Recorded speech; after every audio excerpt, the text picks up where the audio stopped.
Looks like it's going to turn out to be a really nice day. Not too hot, a little cloudy maybe.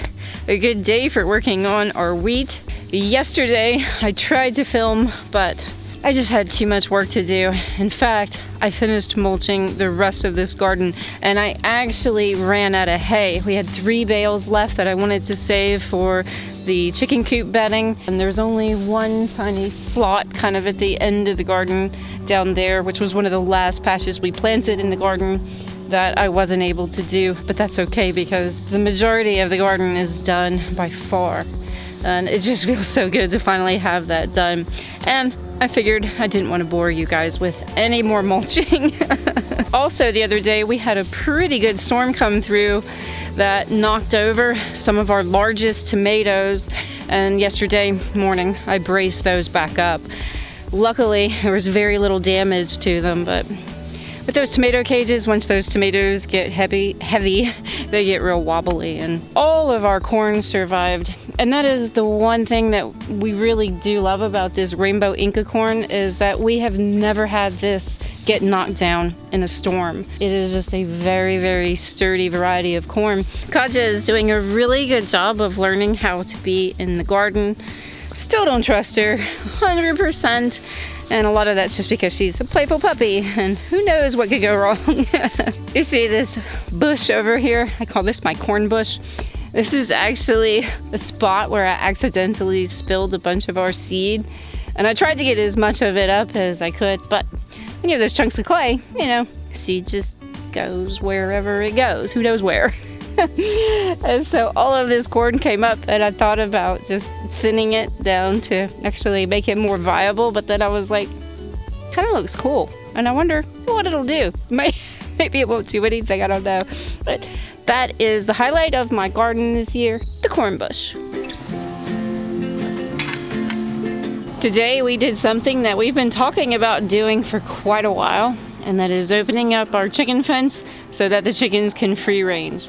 And the reason for that is the chicken feed bill. It just gets ridiculous how much organic chicken feed costs. And we know free ranging them more is going to reduce the chicken feed bill. Obviously, that comes with the risk of something happening to the chickens. So we're kind of just doing this as a test, see how it goes. We used to free range our chickens always, and then we lost 2 chickens to probably coyotes, and then we decided to fence them in. That was last year, but sometimes certain risks are worth it. And our thinking is maybe we free range them just during the summertime and lock them down for the rest of the year. Because our biggest predator to date has been hawks during the times of the year when it's harder for them to find food. The really great thing now too is that I completely trust Katja around the chickens, so I'm not at all worried about them being out here in the open in the yard. I'm gonna head down and work on cutting the rest of the wheat. I have half of the wheat left to cut, and if you didn't watch our previous video where I talked about our wheat plot isn't planted dense enough, and so it's making it very difficult to cut. And another thing is the wheat definitely didn't grow as tall as it should have, and so there's definitely going to need to be some type of soil remediation, pH adjusting, whatever, in that area before we plant our wheat again. But this year, my goal is to just try to get enough wheat that we can experiment with it. So the cutting is tedious, and it might look crazy, because it is. How come the sky sometimes hides behind the clouds? Maybe it's just like me, a little bit scared of heights.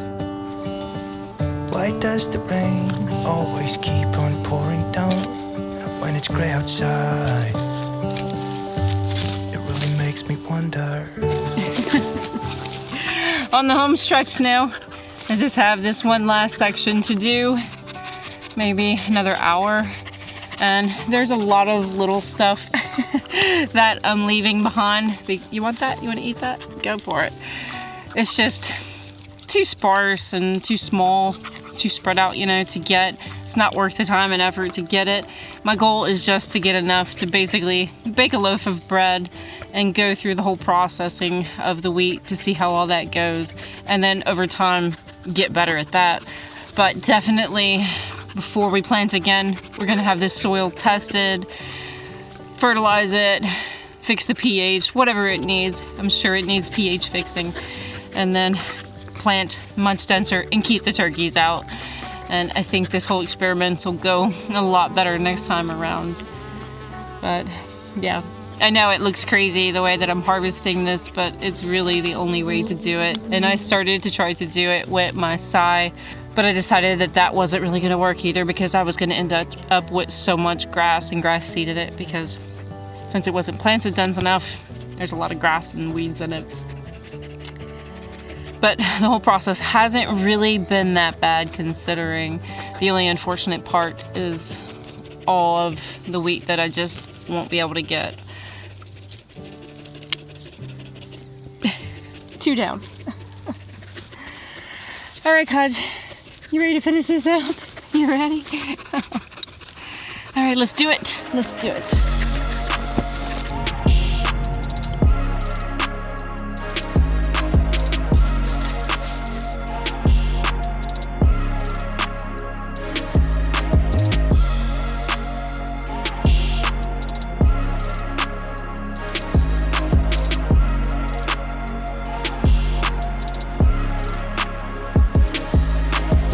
I think that is going to be it. I could spend the rest of the night out here picking through all this little stuff, and as much as I would love to, I'm not going to do that. Sun is going down, and I know what I'm doing looks absolutely crazy, but to me, it's a labor of love. Wheat is one of my most favorite foods. I don't eat a whole lot of vegetables because I don't process them really well.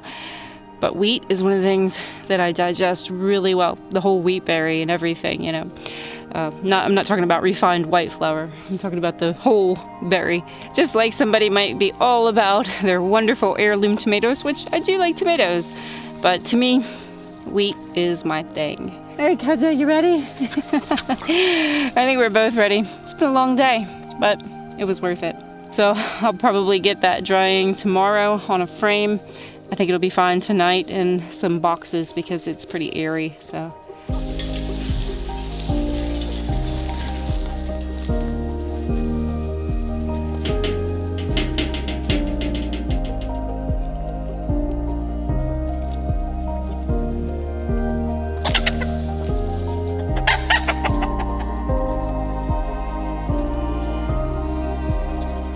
The chickens can't figure out how to get back to the chicken coop. At least 2 of them. Let's see. You're supposed to go all the way around. I guess I'm gonna have to let them through this gate. Hopefully they're the only 2. Yep, go that way. Go that way.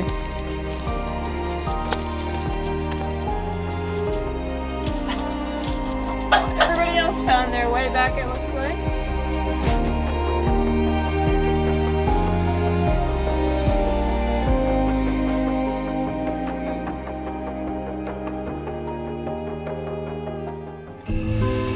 Pretty big night for the baby chickens. I'm gonna finally move them into the walk-in chicken coop tonight. Probably will have to coax them to go in there for a couple nights, but this should get them a jump start.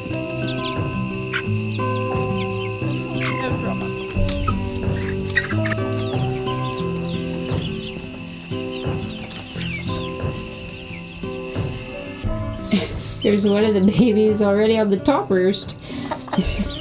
You're gonna get smashed there, little guy. Oh, there's another one on the top roost. The little white one. The others are in the crate. You can't see them, but they're gonna be fine, I think. Good night, babies. It's gonna be so nice having all the chickens consolidated again instead of dealing with multiple chicken tractors. And I'll tell you what, I just love having a broody hatch her own babies. It just makes everything so seamless. The integration is automatically done for you. Taking care of the baby chickens is done for you. And she was such a good mama.